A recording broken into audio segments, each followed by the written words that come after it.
ఆహా, ఏమి రుచి!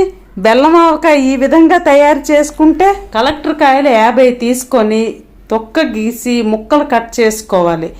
ప్రతి ముక్క తుడవాలి. నీట్గా తుడిచిన తర్వాత ముక్కలకి 400 గ్రాముల ఆవపిండి, 200 గ్రాముల మెంతిపిండి వేసుకోవాలి. 1 స్పూన్ పసుపు, 200 గ్రాముల ఉప్పు, 1/2 కిలో కారం అన్ని ముక్కలకు పట్టించాలి బాగా. 5 కేజీలు బెల్లం వేయాలి. 10 కాయలకి కేజీ బెల్లం చెప్పును వేసుకోవాలి.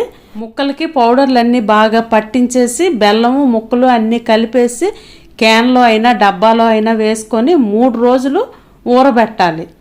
3 రోజులు ఊరిన తర్వాత 4వ రోజు ఎండలో పెట్టాలి. 5-6 రోజులు ఎండాక ఊట చిక్కబడుతుంది. అప్పుడు నిల్వ చేసుకోవాలి. సంవత్సరం అంతా నిల్వ ఉంటుంది.